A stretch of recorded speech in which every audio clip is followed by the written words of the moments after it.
right deep inside you. When will you ever let it shine from within and cast all of your fears aside? You'll see the light until that day comes.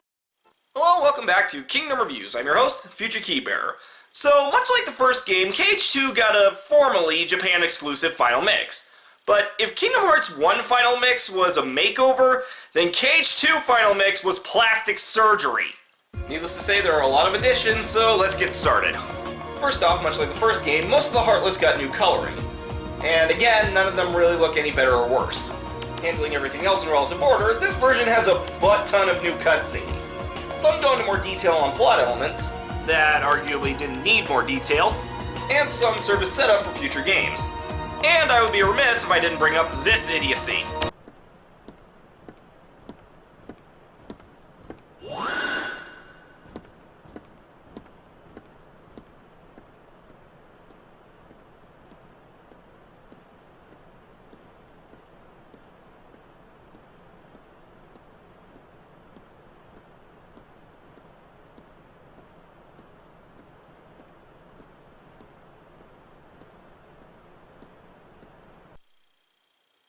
Whose idea was this? Moving on, after Sora gets his new clothes, we find out about puzzle pieces. Now, hidden all throughout the game are these crown icons, which are each a piece of various puzzles that you can solve in the journal that net you various rewards upon completion. It's a fun diversion, but I really don't think the game needed more collectibles. Next up, during the first visit to Olympus Coliseum, our heroes come across a thing called an absent silhouette. Though you might want to hold off on them for a bit. These things allow you to take on all the organization members who perished at Castle Oblivion. Except now, we get to do so with the KH2 battle system as opposed to cards. Which is a pretty fun idea. These are some of the most difficult boss battles in the game, but fun! I know you guys wouldn't have noticed this in my videos, as I've used the PS3 and PS4 versions, which are Final Mix. But in the Final Mix version, Sora, Donald, and Goofy get new outfits for Christmas Town.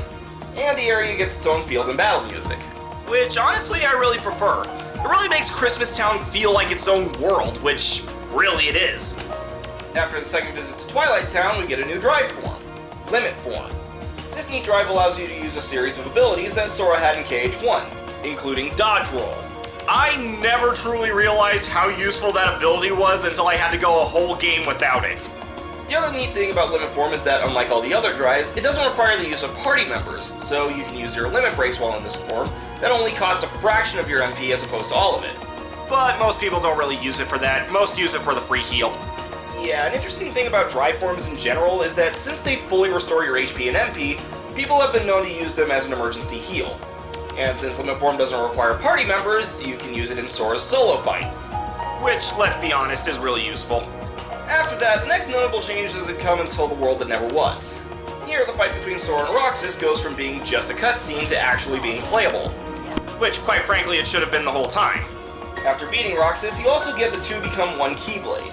Its stats are okay for a late game weapon, but the real draw is its ability. It makes it so that the only drive forms you can activate are Final and Anti-Form. So basically, unless for some reason you want to activate Anti-Form on command, this Keyblade really only exists to make it easier to unlock Final Form, which, hey, works for me. Now we go into the post-game content, starting with the Cavern of Remembrance in Hollow Bastion, or Radiant Garden. Now, technically, this opens up as early as after the first visit to Space Paranoids, and the cutscene makes it look like the Gullwings are the ones who blasted a hole through the castle.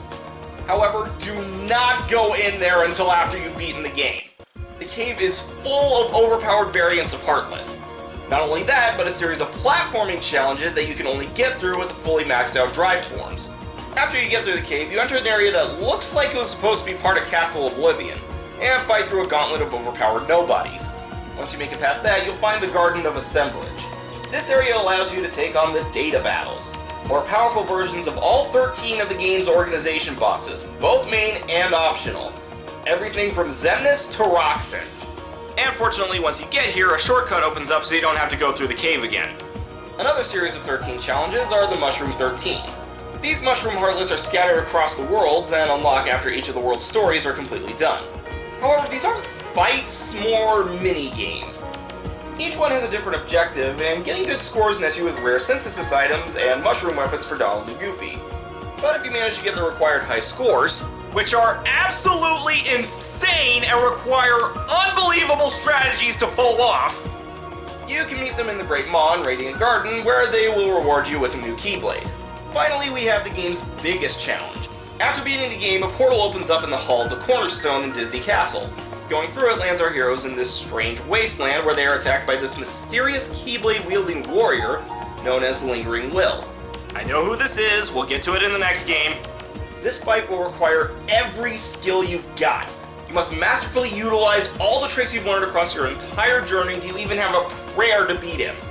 Or, equip Fenrir and every other negative combo ability you have with no combo pluses or special air combo finishers, and use an endless barrage of air finishers to stun lock him until he dies.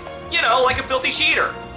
In all seriousness, while I give credit to the first person who figured this out, I personally feel dirty winning this way.